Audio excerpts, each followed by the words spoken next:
திராவிட பேச்சரங்க நேயர்களுக்கு வணக்கம்.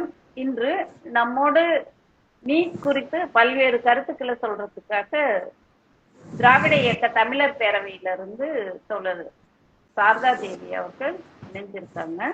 வணக்கம் தோழர். தோழர் வணக்கம். திராவிட பேச்சரங்கம் நேயர்களுக்கு என்னுடைய அன்பான வணக்கம். மகிழ்ச்சி தோழர். தோழர், நீட்டு முதல்ல அறிமுகமானதுல இருந்தே தமிழ்நாடு தான் முதல்ல எதிர்த்துட்டு இருந்தது. அப்பையில இருந்து இப்ப வரைக்கும் எதிர்த்துக்கிட்டே தான் இருக்கு. அதுல இருக்கிற ஆபத்துகள் என்ன, ஏது சமூக நீதிக்கு எதிரானது என்று சொல்லி எதிர்த்துட்டு இருக்கு. இப்ப தமிழ்நாட்டை தொடர்ந்து வட மாநிலங்களும் எதிர்க்க ஆரம்பிச்சிருச்சு. ஆனால் அவங்களுடைய பார்வை நீட்டுக்குள்ள இருக்கிற குளறுபடிகள் குறித்து தான் எதிர்க்கிறாங்க. அதுலயே தமிழ்நாடு வேறுபடுது. அதை சொல்லியிருக்காங்க, நம்ம ராசாண்ணா கூட சொல்லியிருக்காரு. நீங்க அந்த குளறுபடிகள் நாங்க நீட்டே குளறுபடிங்கிறோம், அதுவே சமூக நீதிக்கு எதிரானது, வேண்டாம்னு சொல்றோம் அப்படின்னு சொல்லிட்டு நம்ம ஏறக்குறைய ஒரு 3 தீர்மானம் நிறைவேற்றி நீட் ரத்து தீர்மானம் நிறைவேற்றி அனுப்பியிருக்கு. அதை தொடர்ந்து கேரளாவும் நீட் விலக்கு கேட்டு அவங்களும் தீர்மானம் நிறைவேற்றிட்டு இருக்காங்க. இப்படி இப்ப ஒட்டுமொத்த இந்தியாவே ஒன்றியமே நீட் எதிர்ப்பு குரல் இருக்கு. இதுக்கெல்லாம் இந்த பிரச்சனை ஏறக்குறைய ராகுல் காந்தி அவர்கள் சொல்லியிருக்காரு, இந்த 7 ஆண்டுகள்ல 77 முறை குளறுபடிகள் நடந்துச்சு அப்படின்னு சொல்லியிருக்காரு. இந்த பிரச்சனைகளுக்கெல்லாம் எப்படி தீர்வு வரும், என்ன, அது குறித்து ஒன்றிய அரசு என்ன மாதிரியான நடவடிக்கைகள் எடுக்க போறாங்க, அது குறித்து சொல்லுங்க சொல்லுங்க. என்ன நடவடிக்கை எடுக்க போறாங்கன்னு தெரியல. வணக்கம் தொடர். அதாவது நீட் நீங்க சொன்ன மாதிரி நீட்டுடைய தாக்கம் தமிழ்நாட்டுக்கு ரொம்ப அதிகம். நம்ம தான் முதல்ல அனிதான்ற ஒரு குழந்தைய நம்ம தான் ஃபர்ஸ்ட் இழந்தோம். நீட் ஆமா 1180 அந்த மாதிரி ஒரு இது எடுத்த ஒரு மாதிரி 1186 மார்க் எடுத்த அந்த பிள்ளைய அது அவளுடைய கனவான மருத்துவத்துக்குள்ள அவளால நுழைய முடியாத அளவுக்கு நீட் அவளை போட்டு படித்து அந்த பெண் அந்த மாணவி அவள் கிட்டத்தட்ட உச்ச நீதிமன்றம் வரையில் தன்னுடைய இதை எடுத்துட்டு போயும் கூட அவங்களுக்கு எதுவுமே செய்ய முடியாம தன்னுடைய உயிரையே மாய்த்து கொண்டதாக அந்த இது முடிஞ்சிருச்சு இல்லைங்களா. அதுல இருந்து தொடர்ச்சியா நம்ம மாணவர்களுடைய மரணங்களை ஒவ்வொரு ஆண்டும் நம்ம சந்திச்சுட்டு இருக்கோம். இப்பதான் கடந்த 2 ஆண்டுகளாக இதிலும் கூட நம்ம மாணவர்கள் தேர்ச்சி பெறுவது, அதாவது இந்த நீட்டில் தேர்ச்சி பெறுவதுங்கிறது கூட ஒரு மருத்துவ சீட்டு கிடைக்கிறதுக்கான ஒரு இதா இல்ல, ஒரு அனுமதியா கூட இல்ல. அதை யார் வேணா அதை தேர்ச்சி பெற்றுலாம், அப்பவும் பணமும் மத்ததும் தான் அதுல விளையாடுது அப்படிங்கிற மாதிரி. நீங்க சொல்ற மாதிரி நீட்டுங்கிற அந்த சிஸ்டமே குளறுபடியான ஒரு சிஸ்டம் தான். அதுல ஏதாவது ஒரு கிரைட்டீரியா இத்தனை மதிப்பெண் எடுத்து கிடைக்கும் அப்படின்னோ, இல்லது இவ்வளவு தேர்ச்சி கட் ஆஃப் இருக்கு அப்படிங்கிறதோ அந்த மாதிரியான எந்த செட்டப்புமே இல்லை. அது ஒரு பேருக்கான ஒரு நுழைவுத் தேர்வு மாதிரியும் அதுல வடிகட்டுற ப்ராசஸ் அதிகமாகவும் இருக்கு அப்படிங்கிறது. ஏழை குழந்தைகளுக்கு கிடைக்க விடாமல் செய்யறதுக்கான எல்லா ஏற்பாடுகளும் நிறைந்ததாக தான் அந்த நீட் வரும்போதே என்ன பண்ணிட்டாங்கன்னு சொன்னா, என்ஆர்ஐ எழுதலாம், ஓவர்சீஸ்ல இருந்து யார் வேணா எழுதலாம், எல்லா மாநிலத்தவரும் எழுதலாம். அதுல சிலபஸும் நியாயமே இல்லாம ஒரு மாநில பாடத்திட்டத்தையும் வச்சுக்காம அவங்களுடைய விருப்பப்படி என்சிஆர்டி சிபிஎஸ்இ சிலபஸை வைத்துக்கினாங்க. சிபிஎஸ்இ சிலபஸ் என்சிஆர்டி வைக்கும் போதே அது நேச்சுரலா என்ன ஆகுதுன்னு சொன்னா அதுல படிச்ச பிள்ளைங்களுக்கு தான் அது அட்வான்டேஜா இருக்கும் அப்படிங்கிறது இருக்கு. அது மட்டும் இல்லாம இப்ப அந்த சிஸ்டமே முதல்ல கொண்டு வந்த அந்த சிஸ்டத்திலேயே இவ்வளவு தகராறு இருக்கு அப்படின்னு சொன்னா, சரி அதைத்தான் ஒரு மாதிரி இந்த பிள்ளைங்க ஏதோ ஒண்ணு அந்த சிபிஎஸ்இ பாடத்திட்டத்துல படிக்கிறாங்கல்ல தோழர், அந்த பிள்ளைங்க நீட் எழுதுனா கூட முதல் வருடமே பாஸ் ஆகிறது கிடையாது. 2-3 வருஷம் அட்டம்ப்ட் அடிச்சு 3 வருஷம் 4 வருஷம்.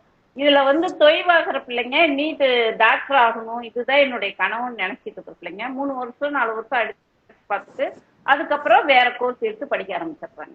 அப்போ வாழ்நாள் முழுசும் தன்னுடைய ஆசைகள் நிறைவேறாம அந்த ஒரு மன அழுத்தத்திலேயே பிள்ளைங்க இருக்க வேண்டிய சூழ்நிலை. ஏன்னா சீனியாரிட்டி போயிருது, 3 வருஷம் படிக்கும்போது அந்த சீனியாரிட்டி போயிருது.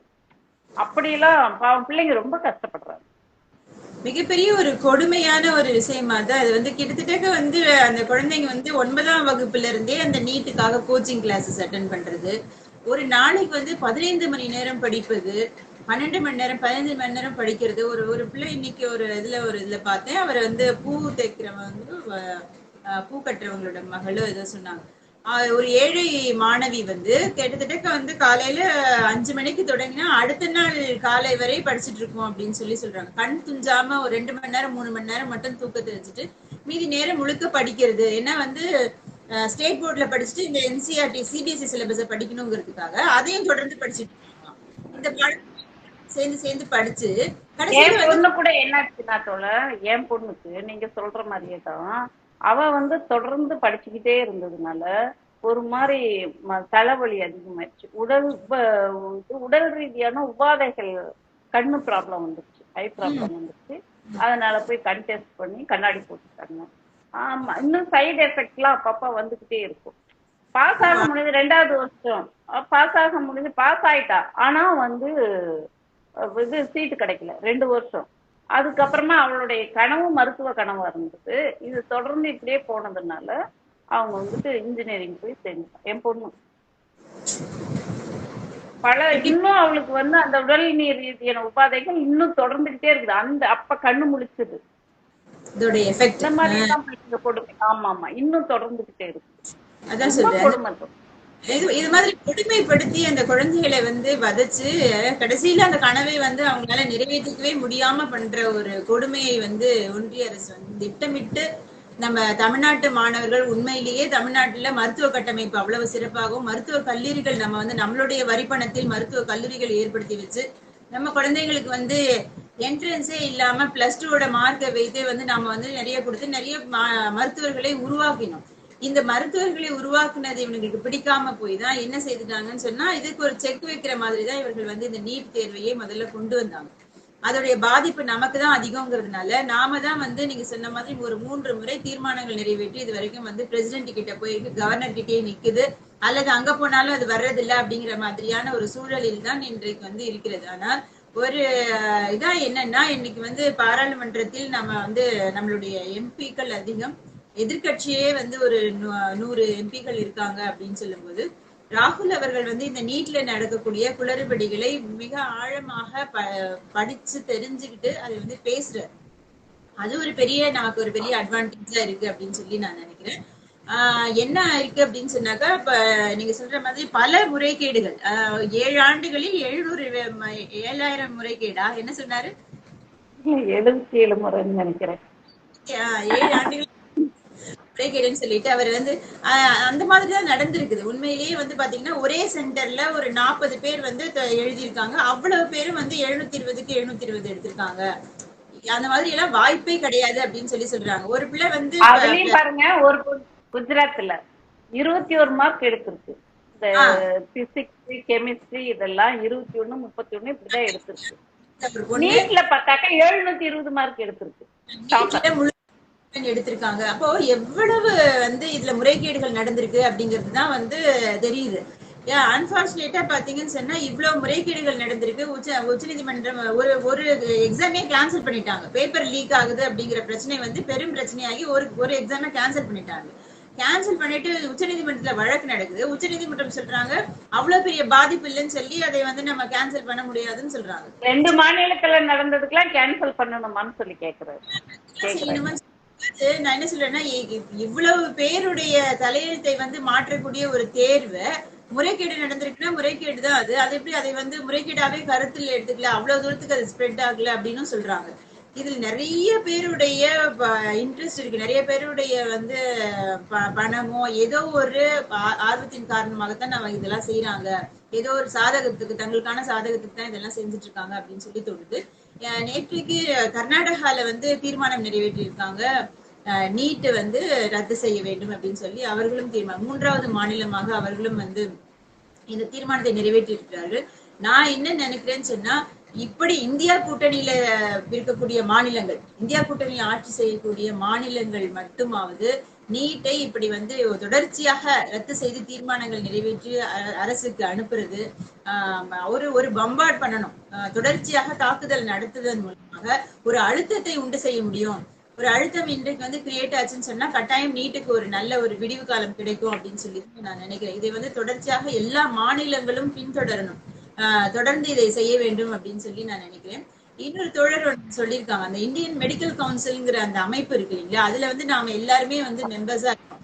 அந்த இந்தியன் மருத்துவ கவுன்சில்ல வந்து மெம்பர்ஷிப் இல்லாம நாம வெளியே வந்துட்டு நாமே ஒரு மருத்துவ கட்டமைப்பை இங்க ஏற்படுத்தி கொண்டால், அந்த மாதிரி ஒரு கழகத்தை ஏற்படுத்தி நம்ம எப்படி போக்குவரத்து கழகம் நம்ம செப்பரேட்டா வச்சுக்கிட்டோம், ஆமா நம்ம ஆமா. ரேஷன் கடைகளை வந்து நாம தனியாக வந்து ஏற்படுத்தி கொண்டோம்.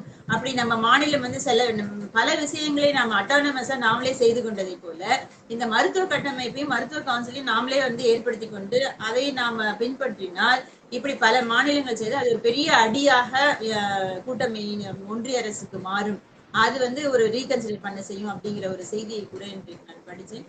அப்படி ஏதாவது ஒரு சாத்தியப்பாடுகள் இருந்தால் அதை கூட நம்ம அரசு வந்து கையில் எடுத்து அதை கட்டாயமாக செய்து முடிக்க வேண்டும். பல மாநிலங்கள் செய்யணும். இப்ப நம்ம தொடர்றோம், நம்ம நம்ம செய்வது வந்து சரியானது அப்படிங்கிறத பல மாநிலங்கள் இன்றைக்கு வந்து உணர்றாங்க.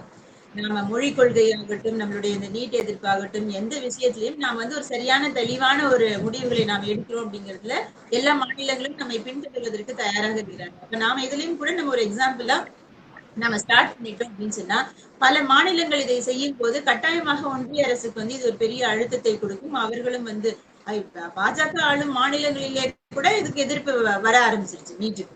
அவர்களை கூட இதை வந்து ஏற்கிறது இல்லை அப்படிங்கிற ஒரு முடிவுல அப்ப இதை வந்து நாம வந்து இந்த இதை பயன்படுத்தி கொண்டு இது ஒரு பெரிய மூவ்மெண்டா எடுத்துட்டு போகிற பட்சத்துல நீட்டை ஒழிக்க முடியும் அப்படிங்கிறதுதான் என்னுடைய கருத்து தோழர். அதுதான் நான் நினைக்கிறேன். அதுதான் இன்றைக்கு வந்து சொல்லணும் அப்படின்னு சொல்லி யோசிச்சோம்.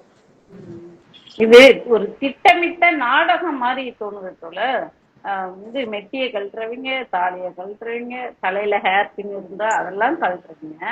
ஒரு பக்கம் நாங்க இதெல்லாம் இவ்வளோ ஸ்ட்ரிக்டா நாங்க வந்து நீட் நடத்துறதுக்கு பயிற்சி நடத்துறதுக்காக இவ்வளவு ஸ்ட்ரிக்டா நாங்க ஃபாலோ பண்றோம், நேர்மையா இருக்கிறோம் அப்படின்னு காட்டிக்கிற மாதிரி கிரியேட் பண்றாங்க. ஒரு பக்கம் கிரியேட் பண்ணிக்கிட்டு ஒரு பக்கம் இந்த முறைகேடு பண்றவங்கள அரசாங்கமே ஊக்குவிக்கிற மாதிரி இருக்கு. இவ்வளவு மெட்டிய தாலியை கழட்டுறவங்க ஒரு கொஸ்டின் பேப்பர் லீக் ஆகிறது எப்படி அவங்களுக்கு கண்டுபிடிக்க முடியும்? அப்ப திட்டமிட்டு செய்யறது தானே. கண்டிப்பா இதெல்லாம் ஆளுங்கட்சி தானே. எங்கே வந்து இதெல்லாம் இல்லையோ அங்க வந்து நிறைய நாங்க வந்து ஸ்ட்ரிக்டா இருக்கிறோம் அப்படிங்கிற மாதிரி காமிச்சிட்டு அந்த பக்கம் வந்து முறைகேடுகளை தாராளமாக எப்பொழுதுமே முறைகேடுகள் தான். அந்த தேர்வுகள்னாலே நீங்க நம்ம டிஎன்பிஎஸ்சி மாதிரி அந்தந்த மாநிலங்கள்ல இருக்கு இல்லைங்களா, அந்த பீகார்ல உத்தரப்பிரதேசத்துல எல்லாம் அந்த தேர்வு ஆணையத்திலேயே அவ்வளவு ஸ்கேம், அவ்வளவு ஊழல்கள் நடக்குது. ஒரு விஷயம் கூட ஒழுங்கா செய்யறது கிடையாது. அவங்க எல்லாவற்றிலையுமே ஊழல் தான். அப்படி ஊழல் செய்துதான் அந்த தேர்வுகள் எழுதிதான் இங்க வந்து வேலைக்கு வராங்க. நீங்க பாத்தீங்கன்னு சொன்னா இங்க வேலைக்கு வர்றவங்க வந்து தமிழ்நாட்டுக்குள்ள ஒன்றிய அரசு அலுவலகங்கள்ல எல்லாத்துலயும் பேங்க்ல, ரயில்வேஸ்ல, ஒன்றிய அரசு அலுவலகங்கள் எல்லாம் வேலை செய்யறவங்க எல்லாம் பாத்தீங்கன்னு சொன்னா வடநாட்டவர்களே வர்றாங்க. ஏன் இப்படி நம்ம தமிழ் ஏன் இப்பெல்லாம் கொஞ்சம் ரொம்ப குறைஞ்சிட்டாங்கன்னு சொல்றாங்க. ரொம்பவே இந்த ஸ்டாஃப் செலெக்ஷன்ல அதுல எல்லாம் வர்றவங்க எல்லாம் அதிகமா குறைஞ்சிக்கிட்டே வராங்கன்னு சொல்றாங்க. என்ன காரணம்னு பாத்தீங்கன்னு சொன்னா இந்த முறைகேடுகள் தான். அவங்களுக்கு வந்து பேப்பர் கையிலேயே கிடைச்சிருது, போன்ல கேட்டு எழுதுறாங்க. எல்லாத்துக்கும் அங்க அனுமதி உண்டு. எந்த மாதிரி முறைகேடுகளுக்கும் அங்க அனுமதி உண்டு. எல்லா விதமாகவும் செய்து அவர்கள் வந்து பரீட்சையில் தேர்வு ஆவாங்க. அந்த முறைகேடுகளோட போட்டி போட முடியாம நம்ம பிள்ளைங்க வந்துட்டு பின்தங்கி போறாங்க. இப்படி ஒரு வேலையை செய்து கொண்டிருக்கிறார்கள். இதெல்லாம் வந்து நிறைய கேள்விகள் கேட்க வேண்டியிருக்கு. நிறைய நம்மளுடைய நாட்டுடைய இறையாண்மையோ நம்மளுடைய நேர்மையோ எல்லாமே கேள்விக்குறியாயிடுச்சு. இன்றைக்கு வந்து எல்லா விதத்தையும் எல்லா தேர்வாணையங்களையும் இப்படி இருந்தா மாணவர்கள் என்ன ஆகுறதுன்னு பாருங்க. ஒரு இளைஞர்களுடைய எதிர்காலம் என்ன ஆகுதுன்னு பாருங்க. பயங்கர ஃப்ரஸ்ட்ரேஷன் தான் மிஞ்சும். சோ இப்படி நம்ம வந்து நம்ம மாநிலத்துல ஏதோ ஓரளவுக்கு இவர்களை வந்து இப்ப அங்கங்க போய் பிச்சை எடுத்தாவது ஒரு ப்ராஜெக்ட்ஸை கொண்டு வந்து மக்களை வந்து எம்ப்ளாய்மெண்ட் கொடுத்துட்டு இருக்கோம், வேலை வாய்ப்புகளை உருவாக்கி கொடுத்து ஓரளவுக்கு இதா வச்சிருக்கோம். ஆனா மற்ற மாநிலங்கள் என்ன செய்யறாங்க, இது எவ்வளவு பெரிய ஒரு கேப்பை உண்டு பண்ணும், எவ்வளவு பெரிய விரக்தியை மாணவர்கள் மத்தியில் ஏற்படுத்தும் அப்படிங்கிறதுலாம் வந்து இன்னும் இன்னும் அதிகமாகும். இதோடைய தாக்கம் வந்து இன்னும் அதிகமாகும், மிக மோசமான ஒரு சூழ்நிலைக்கு கொண்டு போய் தள்ளும். அப்படிங்கிறதுனால நாம் இதெல்லாம் கவனத்தில் எடுத்து முதல்லயே வந்து நாம கொஞ்சம் வந்து நம் முன்மாதிரியாக சில வேலைகளை செய்ய வேண்டி இருக்கு தமிழ்நாடு அரசு. அது ஒரு வீடியோல கூட பார்த்தேன் தோல. அந்த வட மாநிலத்துக்காரங்க வந்துட்டு எக்ஸாம் காலத்துல எப்படி போறாங்க, காதுக்குள்ள ஒரு சின்ன கருவி மாதிரி வச்சுட்டு போறாங்க. காதுக்குள்ள வயிற்றுல வச்சுட்டு செட் பண்ணிட்டு போறாங்க. அந்த கருவியை வச்சுட்டுதான் இவங்க உள்ள போயிட்டாங்களாக்க வெளியே ஒருத்தர் வந்து ஆன்சர் வந்து கைட் பண்ணிட்டே வர்றாங்க. தமிழ்நாட்டுலதான் பிடிச்சாங்க. தமிழ்நாட்டுலதான் பிடிச்சாங்க அந்த பிள்ளைங்களை இங்கதான் பிடிச்சாங்க.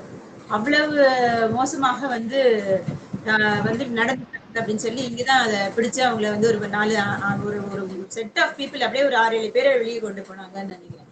சோ இந்த மாதிரியான முறைகேடுகளை எல்லாம் அவங்க பயிற்றுவிக்கிறாங்க. இதெல்லாம் செய்தாது எப்படியாவது உள்ள போயிடுங்கன்னு பயிற்றுவிக்கிறாங்க. நான் என்ன சொல்றேன்னா, நேர்மையா படிக்க வைங்க பிள்ளைங்கள. ஏன் இப்படி தேர்வு முறைகேடுகள்ல இறங்குறதுக்கு அவங்களுக்கு சொல்லி கொடுக்குறீங்க? நீங்க நல்லா படிக்க வச்சு அனுப்பலாம்ல. படிக்க வைத்து உண்மையிலேயே வந்து நாங்களே எனக்கு ஞாபகம் இருக்கு தொடர். எங்களுடைய பீரியட்ல நான் வந்து 90ஸ்ல தான் வந்து இதுல பணிக்கு போனேன், வங்கி பணியில எல்லாம். பயங்கர சிறப்பா கோச்சிங் கொடுப்பாங்க. நாங்க வந்து அதை அவ்வளவு வெஹ்மெண்டா அதை படிச்சுதான் எவ்வளவு காம்படிஷன் இருக்கும் அதுக்குள்ள போகணும். அந்த மாதிரி வந்து ஒரு ஒரு போட்டியாக வந்து மாணவர்களை தயார்படுத்துறதை விட்டு இப்பவே உள்ள நுழையும் போதே அவன் முறைகேடு செய்து உள்ள நுழைஞ்சா அவன் என்ன மாதிரியான அவுட்புட் கொடுப்பான், வேலையில என்ன மாதிரியான விளைவுகளை வந்து அவனால கொடுக்க முடியும். அதான் இப்போ ஒரு மருத்துவர் வந்து முறைகேடு பண்ணி மருத்துவரானாக்க அந்த மருத்துவர்கிட்ட எப்படி நியாயமான மெடிசன் கிடைக்கும்? ஒரு சிகிச்சை பண்றவங்க அந்த உயிருக்கே இல்ல ஆபத்தான சூழல் வரும். எத்தனை உயிர்களை கொள்ளுவாங்க. போகும் மருத்துவம் எல்லாம் ஒரு சாதாரண ஜோக்கான விஷயமா இவங்களுக்கு அது சாதாரண விஷயம் மாதிரி. கல்லூரியில போய் அவன் முறைகேடு செஞ்சுட்டு போறவன் என்ன மன உறுதியோடையும் ஒரு சின்சியாரிட்டியோட அங்க படிப்பான். இதெல்லாம் வந்து ரொம்ப ரொம்ப அச்சத்துக்குரிய செயல்களா இருக்கு. ராகுல் ஆக்சுவலா அவருடைய எலெக்ஷன் மேனிஃபெஸ்டோலயே சொன்னாரு, இந்த கொஸ்டின் லீக்கேஜ், பேப்பர் லீக்கேஜ் எல்லாம் நாங்க வந்து சரி செய்வோம், தேர்வாணையங்களை எல்லாம் வந்து நாங்க வந்து ரீவாம்ப் பண்ணுவோம் அப்படின்னு சொன்னாரு. நமக்கு வந்து அந்த மாதிரி ஒரு தலைமை கிடைக்காம போனது நம்மளுடைய பெரிய மிஸ்பார்ச்சூன் தான். ஆனாலும் கூட எதிர்கட்சியாக கூட இதெல்லாம் அவர்கள் கொண்டு வர வேண்டும் அப்படின்னு தான் நான் நினைக்கிறேன் தொடர். அதெல்லாம் வலியுறுத்தணும், பேச வேண்டும் என்று நான் நினைக்கிறேன். சரிங்க தொடர், நல்லது. நம்ம நீட் குறித்து விளக்கமா அதுக்கு எப்படி தீர்வு, அதனால பிள்ளைங்க எப்படி பாதிக்கப்படுறாங்க அப்படின்றது சொல்லியிருக்கீங்க. மீண்டும் ஒரு நல்லதொரு சந்தர்ப்பத்தில் சந்திப்போம். நன்றி தொடர்.